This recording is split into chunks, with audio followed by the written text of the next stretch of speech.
$110,000. Wow. Bitcoin just soared past that number. And the trigger seems to be this new legislation, the Genius Act. Yeah, it's certainly making waves. Welcome to this deep dive. We try to make the complicated stuff, well, clearer. Today, we're looking at Bitcoin's whole story and what this Genius Act actually means for you. Right. Our plan is to, unpack Bitcoin, where it came from, the core ideas, the whole energy question too, and then really zero in on the Genius Act. Explain what it is, exactly. Exactly. Now, What it is, why everyone's talking about it, both the good and the bad reactions, let's say, and just boil it down to the essentials without all the heavy jargon. Perfect. So we've got the latest news on that Bitcoin price surge, some background on Bitcoin's history and principles, and yeah, the details on this Genius Act that just moved forward. Okay, so to get where we are now, we probably need to rewind. Where did Bitcoin even start? Well, you really have to look back at the 2008 financial crisis. That's the backdrop. Right, people were losing faith in banks. Big time. Trust was eroding. And right in the middle of that, this white paper pops up online. The author, someone called Satoshi Nakamoto. Still anonymous today, right? Completely anonymous, which is fascinating in itself. The paper's title was pretty straightforward. Bitcoin, a peer-to-peer electronic cash system. Peer-to-peer cash. So the idea was transactions without the banks, without government oversight. That was the core concept. A truly radical idea back then, cutting out the middlemen completely. Taking back control, maybe. Precisely. And this wasn't just theory. January 2009, the first Bitcoin block gets created, the Genesis block. Ah, yes, the famous one. And Satoshi put something interesting in there, a headline from the London Times about bank bailouts. Really? Sort of a statement then. Oh, definitely. It time-stamped it, sure. Yeah. But it was also, a pretty clear message about why Bitcoin was being created. It wasn't just distrust. It tapped into this fundamental desire for more control, more autonomy over your own money online. That feeling, I think, is key to Bitcoin's lasting appeal. Wow, literally building the why into the code. Okay, fast forward a bit. 2010, Bitcoin Pizza Day. This story is legendary. It really is. Someone paid 10,000 Bitcoin for 2 pizzas. Which back then wasn't a crazy amount of money, I guess. Relatively speaking, no. But today, think about $110,000 per Bitcoin times 10,000. It's astronomical. Billions for pizza. It really does hammer home the growth. It absolutely does. And it wasn't a smooth ride up either. Remember, late 2017, it hit around $20,000. Yeah, that felt huge then. Then it dropped, then climbed back up, hit nearly $69,000 in 2021. Lots of volatility. And now $110,000 plus. Quite the journey. Definitely. So, okay, that's the timeline. But what was the real draw? Why did people get excited about Bitcoin early on? What's the fundamental why? I think the core promise was decentralized money. Just picture sending money directly to someone else online, like an email, but for cash. Peer-to-peer. Exactly. No bank in the middle verifying things, no government watching over it. It's about, taking back that control. And privacy was a big part of that too, wasn't it? It's not like your bank statement with your name on it. That's a key point. Transactions use these long, cryptic addresses, not your actual name on the public ledger. So like digital cash in that sense? Some anonymity? It gave that feeling, yes. Yeah. Cash for the web is a good way to put it. But it's more pseudonymity than true anonymity. Yeah. Your name isn't directly there, but, tracing patterns is possible. It's not like being invisible. Think more like using a screen name online. Gotcha. So for those early folks, the believers, what were the main benefits they saw? Well, several things. Getting around banks could mean lower fees, maybe faster transfers sometimes, more direct control over your funds, definitely. And the limited supply, the 21 million cap. Huge appeal. That built-in scarcity. People started calling it digital gold, an asset that couldn't just be printed endlessly by governments, maybe protecting against inflation. Right. So fundamentally, it was about reclaiming some financial privacy and autonomy, cutting out the traditional gatekeepers. A bit of a financial rebellion, you could say. Okay, a financial rebellion needs mechanics. How does this stuff actually work? How do new Bitcoins get made? How are transactions checked? Let's touch on mining, but maybe keep it understandable. Avoid the super deep tech talk. Yeah, let's try. So forget pickaxes. Bitcoin mining uses powerful computers. They're solving really hard math problems. And this relates to the blockchain, that shared ledger. Exactly. The blockchain records everything, and roughly every 10 minutes, a new block of recent transactions needs to be added to that chain. And miners do that adding? That's their job. They gather up sending transactions, bundle them into a potential block, and then they compete. Compete how? They race to solve a very difficult cryptographic puzzle. It's like a super complex lottery requiring tons of computational effort. You can't just guess easily. Okay, so it takes serious computer power. That's the point. That's the security, yes. It makes it incredibly expensive and difficult for anyone to cheat or try to rewrite the transaction history. So first miner to solve the puzzle wins. Pretty much.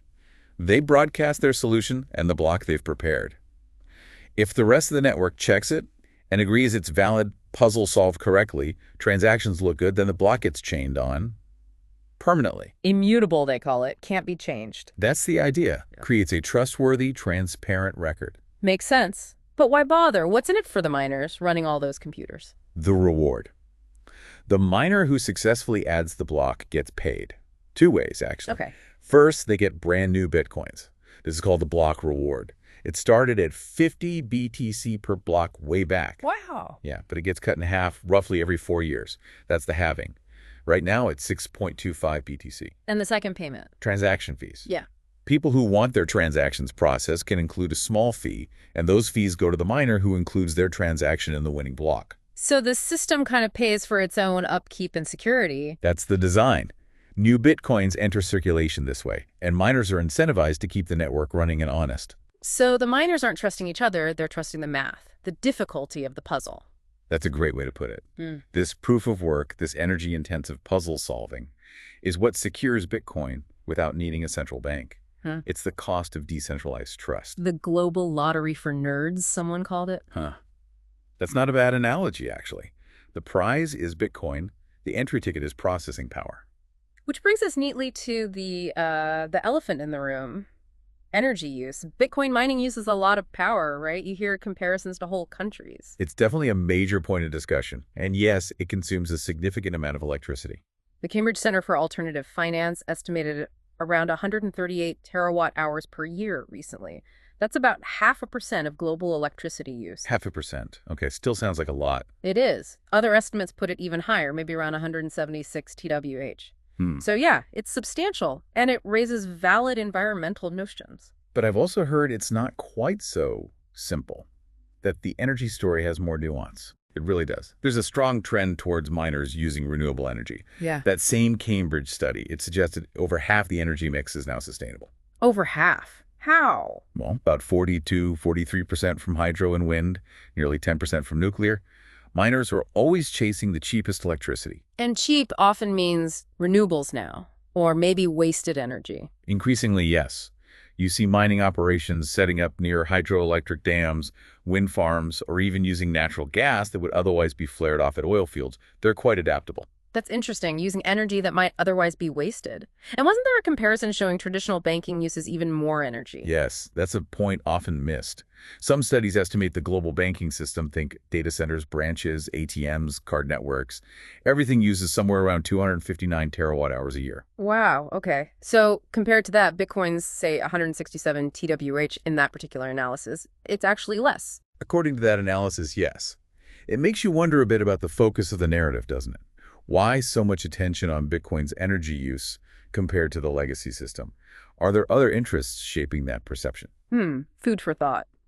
And this idea of mining being a flexible load, using excess green power. That's another angle. Miners can sometimes turn on or off relatively quickly, so they can potentially act as a buyer for renewable energy when there's surplus production, helping to stabilize the grid, and maybe even make green projects more profitable. Fascinating. Okay, let's pivot. The reason for this recent price jump, the Genius Act. What exactly is this thing, and why is it causing such a stir? Right, the Genius Act. It stands for Guiding and Establishing National Innovation for U.S. Stablecoins Act. Long name. Catchy. Maybe not. But the important part is U.S. stablecoins. It's all about putting rules in place for stablecoins. These are the cryptos pegged to the dollar, right? Trying to keep a stable value. Exactly. And the fact that this bill is moving forward in the U.S. Senate, well, the market is seeing that as a really positive sign for crypto overall, especially for stablecoins. It signals a move towards regulation, not just skepticism. Like crypto is growing up a bit, getting clearer rules. That seems to be the interpretation. It feels like a potential turning point integrating these digital dollars into the system, but with guardrails. It'd open up new uses, but also means more oversight. Okay, so what are the key parts of the act? What does it actually do? Several big things. First, a strict 100% reserve requirement for USD-backed stablecoins. Meaning? For every digital dollar they issue, the company has to hold a real dollar, or something very safe and easily sellable, like short-term government debt, in the bank. So they can't just create money out of thin air. Exactly. And these reserves have to be kept separate and publicly audited regularly.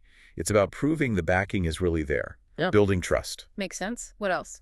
It also says issuers have to follow standard anti-money laundering, AML rules and privacy laws, kind of like banks have to. Bringing them into the regulatory fold, basically. Yes, addressing those concerns about illicit finance. And interestingly, it specifically says big tech companies can issue stablecoins. Wait, really? Like a Google dollar or a Facebook dollar? Potentially, yes.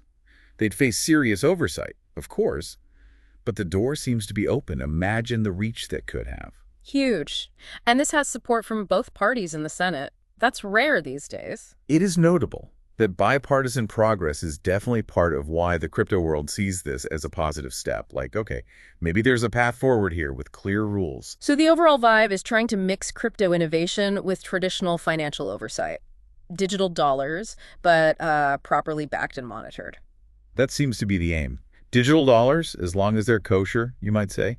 It's significant because it's the first real attempt at a comprehensive federal rulebook for stablecoins in the U.S. But legislation this big always has critics. Who's pushing back and why? Senator Elizabeth Warren is a major voice here.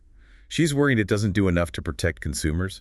Her main argument is that it needs much stronger protections against stablecoins being used for crime, money laundering, terrorism, financing, that kind of thing. She basically said the Genius Act, quote, does not meet those minimum standards. So the worry is that making stablecoins easier to use might actually boost illegal activity. That's the concern, especially since estimates already suggest stablecoins are involved in, something like 60% of illicit crypto flows? Making them more common without tightening the rules could make that worse, she argues. Okay. Are there other concerns besides crime? Political influence, maybe? Yes, that's come up too. Senator Warren pointed to former President Trump's crypto dealings, suggesting the bill could look like it's doing favors for politically connected crypto players. She warned about, quote, rewarding buyers of Trump's coins with favors. So concerns about potential conflicts of interest are definitely being raised. Right. And what about the structure itself? Letting big tech issue money, any red flags there? That's another big one for Senator Warren and other critics. Allowing huge tech platforms to become issuers of stablecoins raises fears about, privacy, for one. How much more data would they have? Exactly. And competition, could they dominate finance? It also blurs that traditional line between banking and commerce. She feels the current bill has loopholes that could let these problems fester. Okay, so it's a mixed bag, seen by some as progress, regulatory clarity, but by others as potentially risky, maybe not strong enough. That sums it up pretty well. It's a step towards integrating crypto, which many want, but it's definitely sparking debate about how that should be done and whether the protections are adequate. And it's not law yet, right? It passed the Senate, but still needs the House. Correct. It has to go through the House of Representatives. Yeah. So there could still be changes, amendments, maybe even a totally different, tougher bill proposed. This whole crypto regulation story in the U.S. is far from over. Well, quite a journey we've taken today. From Bitcoin's shadowy beginnings and its core ideas about decentralization, through the whole energy debate, right up to this Genius Act, shaking things up with stablecoins. It really covers a lot of ground. And, when you see how fast this has all moved from a fringe concept to actual mainstream laws being debated, it makes you wonder. Yeah. How is our idea of money itself going to keep changing? What role will these decentralized tools actually play in the future? And maybe, what are we not paying enough attention to at this crossroads of tech, finance, and rules as individuals, as a society? Definitely some big questions to chew on there. Thanks for walking us through all that today. My pleasure. And thank you for joining us on this deep dive. We'll explore more next time.